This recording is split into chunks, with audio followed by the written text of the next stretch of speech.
Okay, just you know, finishing up from last week. It seems like 100 years ago, but it's a great win for us to get.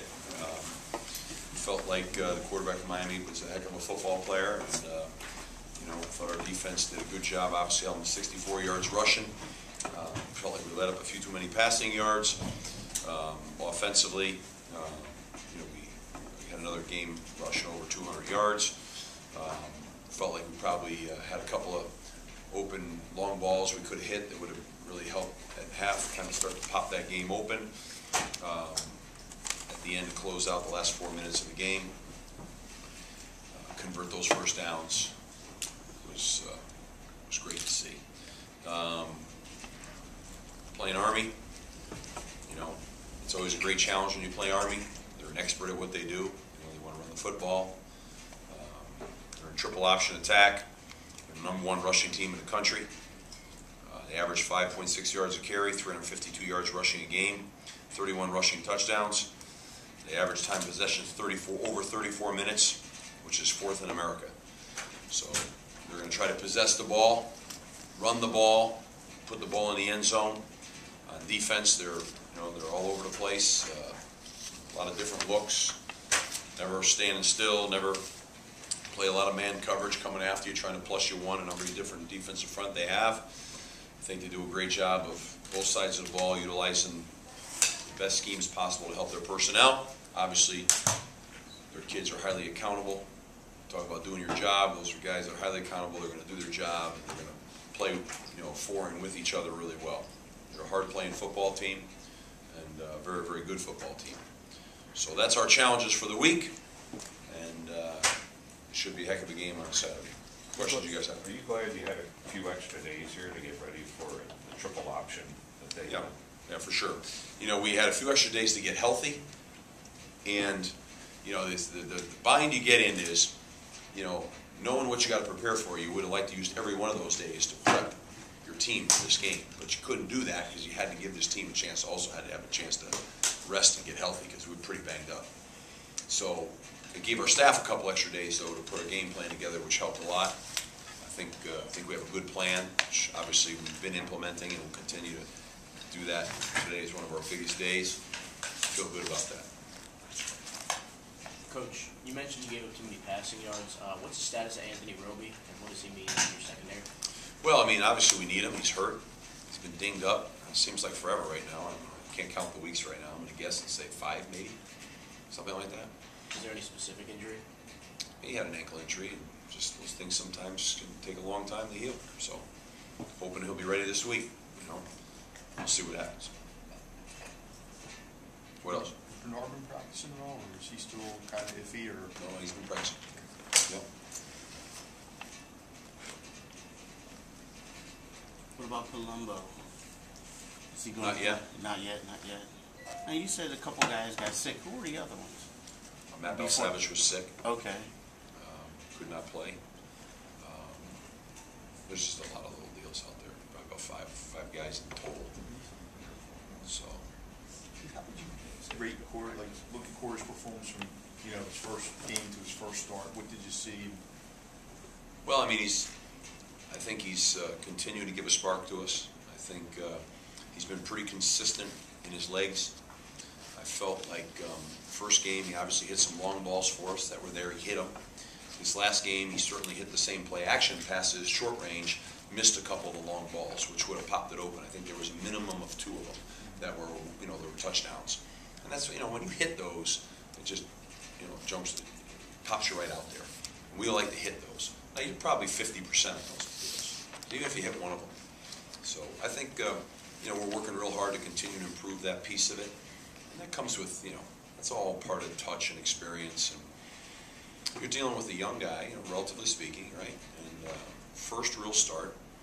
I still feel like he, was a very steady in the boat, unflappable guy, and he's done a great job.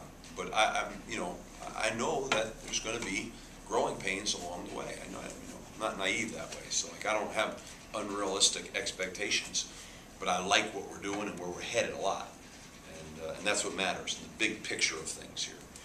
So obviously you want him and everyone else to play at as great a level execution ball as they can possibly play right now, because every game is critical.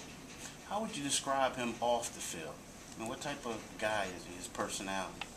I mean, he's quiet, at least around us, but he's obviously a great guy, a really good person, a great kid, loves football. Doesn't appear to me to have a lot of, distractions or anything. Mm-hmm. He's a tough guy. I think it's really, really important to him. And, so, I mean, I think he has the characteristics that you need to have, And, I think the kids have respect for him. He competes. Steve, did he impress you? He had a couple of those late touchdown runs against Villanova and Ball State, and then when he starts doing it in the first, second, third quarter, it still starts popping off some of those runs. Is he maybe even a better runner than you expected, or did you kind of know that about him? I'd say, no, I mean, I think he's about the same runner we expected him to be. We knew he could run. We knew he was working hard on his throws and his command. It's just his command. And so, that's where that was. I mean, when you get into these situations, what's hard is you come in and you got a couple of veteran quarterbacks. And that's a position, you can't, it's hard to say, okay, like, well, how's on paper, your third team quarterback throwing the ball? It's hard to get those. And then he missed all spring practice on top of it all. So, that's hard. And that's why someone's saying, well, Joe, you could see you run, but, well, you couldn't see the whole thing, really, and not under game conditions. And then sometimes when you have if your number two guy, if he was your number two guy right from the get-go, even in some of those games he got out ahead, he'd get all those backup reps. But that couldn't be the case because we had other guys getting some of those reps. So it's just the way it is, And,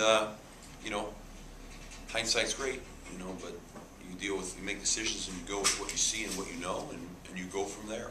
And, as I said before, I feel real good about everything we did for the right reasons that we did. And we are where we are, and I feel great about where we are right now. And moving forward, trying to maximize our opportunity to win right now. Realizing you still have an inexperienced quarterback in there, but he competes really hard. I like who he is and what he's all about. And try to get this football team healthy as we can. Is really what we need to do right now. And we need to fire on all cylinders. And I think this week's game is an extremely big, large challenge.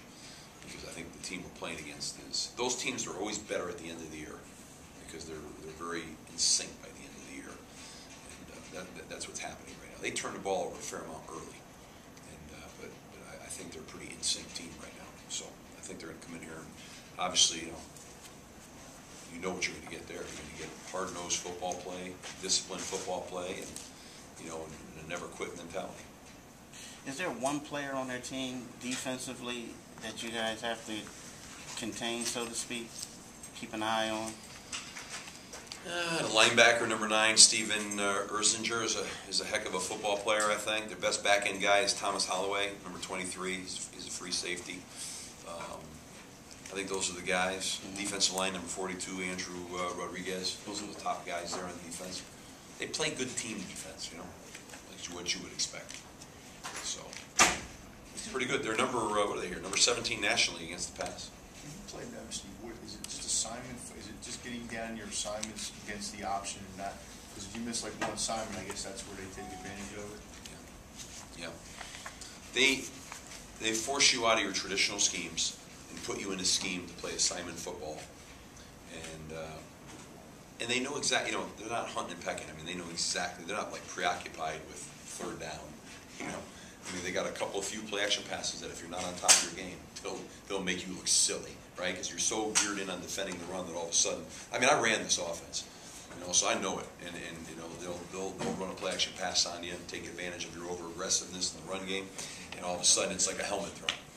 And so you got to watch out for that, but you got to really just watch out for the fact that they're going to just move those chains, and if they stay on schedule, then when you're in that offense and you're getting 3 or 4 yards every carry, you're right where you want to be. 3rd and 3, that's where you want to be. It's not a great, you're not got to get a play sheet here. These are all, no, we're going to run it again and keep you on the field and eventually pop one on you. They're a big chop block team, constantly cutting, and that's different You don't practice that, because if you practice that, you run the risk of getting your own guys hurt. Of course, we are practicing it this week, so I'm